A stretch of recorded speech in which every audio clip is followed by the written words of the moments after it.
Namaste, हमेशा खुश रहो बिटियाओ। Myself Dr. Hina Mewada, Assistant Professor, Faculty of Ayurvedic Science, Department of Prasuti and Stri Rog, Jayoti Vidyapeeth, Women's University. In today's session, I am going to discuss about the polycystic ovarian syndrome.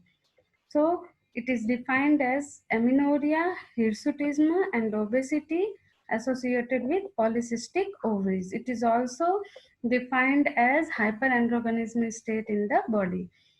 It was originally described by Sten and Leventhal in 1935, so it is also called Sten-Leventhal syndrome. The incidence of PCOS is rising day by day because of sedentary lifestyle, stress, anxiety, faulty food habit, etc. In India, 30 to 36% girls is suffering from PCOS. The incidence varies 0.5 to 4%, and it is more amongst infertile women. Now, how to diagnose PCOS? There are Rotterdam criteria, which is given in 2003 for the diagnosis of the PCOS. And there are three criteria given, which is menstrual irregularities, which is manifested by oligomenorrhea or amenorrhea, hyperandrogenism, which is manifested by uh, high testosterone level in the body, and USG, which shows polycystic ovary. Uh, Out of three criteria, two criteria are required, but there are no other any abnormalities like thyroid or Cushing syndrome or chronic adrenal hyperplasia.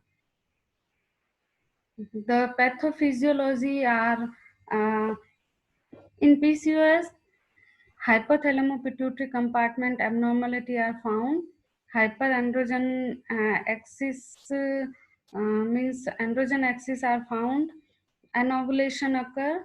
Obesity and insulin resistance are found, and long-term consequence will occur. In hypothalamo-pituitary abnormality, there is increased GnRH pulse frequency, which further increases the LH in both amplitude and frequency, but not FSH. So LH and FSH ratio is increased. The hyperandrogen give positive feedback to the pituitary, so there is more secretion of LH, and estradiol and inhibin give negative feedback to the pituitary, so the FSH level is decreased.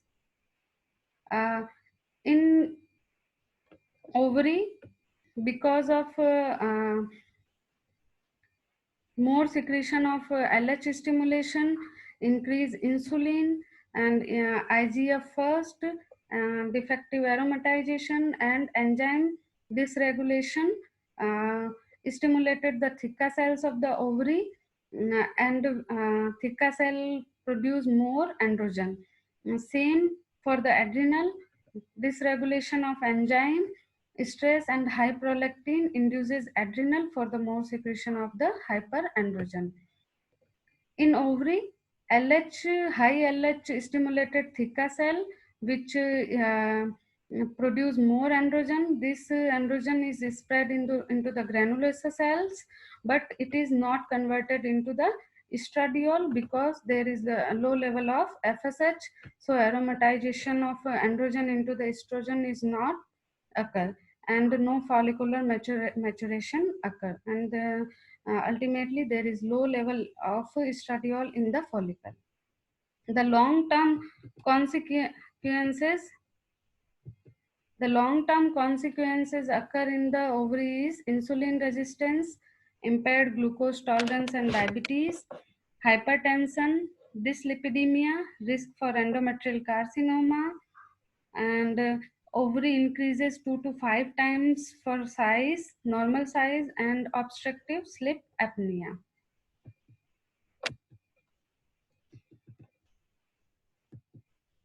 The symptoms which is found in obesity is PCOS is obesity and insulin resistance and menstrual dysfunction in the form of oligomenorrhea, amenorrhea, or dysfunctional uterine bleeding.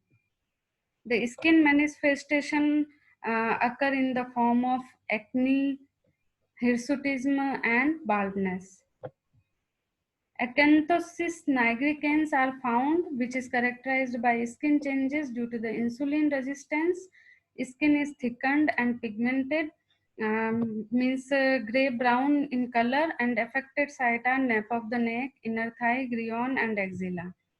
The Heron syndrome are found, in which Heron is H denotes hyperandrogenism, insulin resistance, and acanthosis are combinedly called Heron syndrome.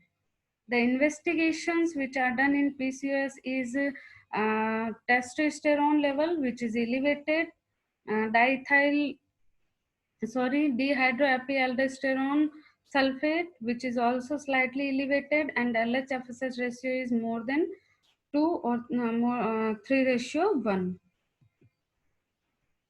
There are hyperinsulinemia in the PCOS, so the fasting glucose level is 110 to 125 mg per dl, or fasting glucose or insulin ratio is less than 4.5.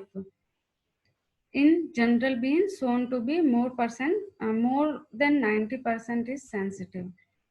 USG shows increased ovarian area, which is more than 5.5 centimeter square, increased volume more than 10 cc, with presence of more than 12 follicles measuring 2 to 9 mm in diameter, means multiple follicles are present in the ovary in the form of non-dominancy, and there are polycystic ovary, which is non-specific for PCOS, and in the more than 20%, the normal women have shows polycystic ovary.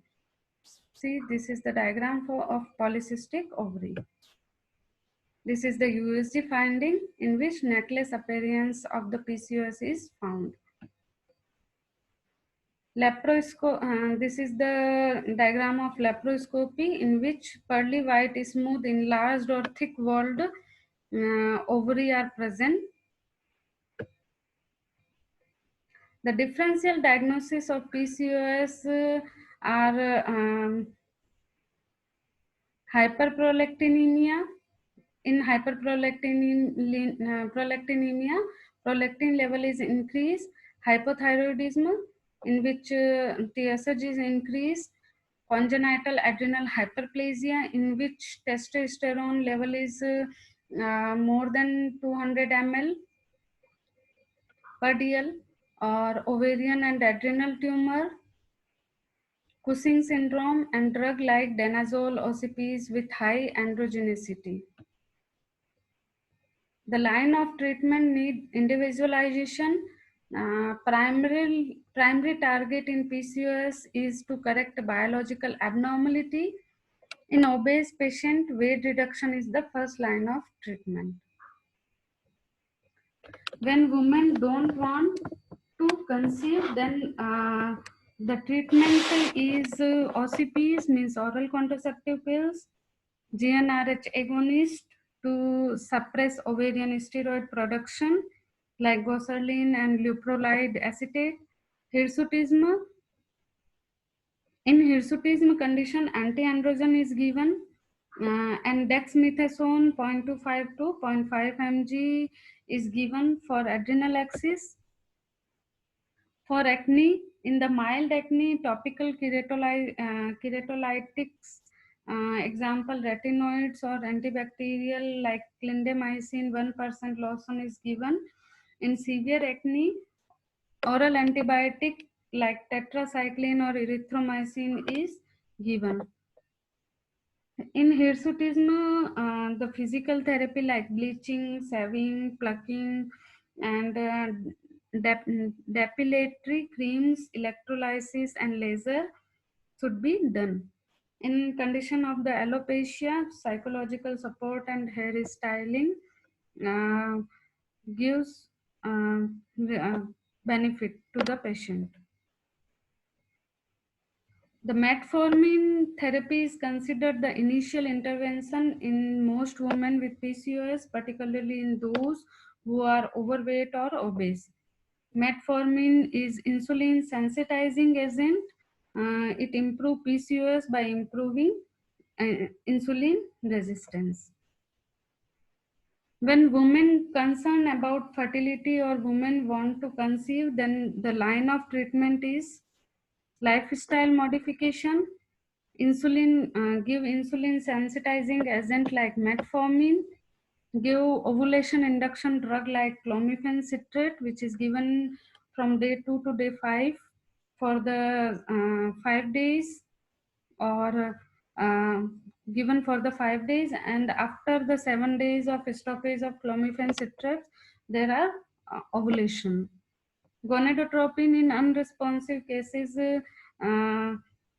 like pure FSH or human menopausal gonadotropin with human chorionic gonadotropin should be given.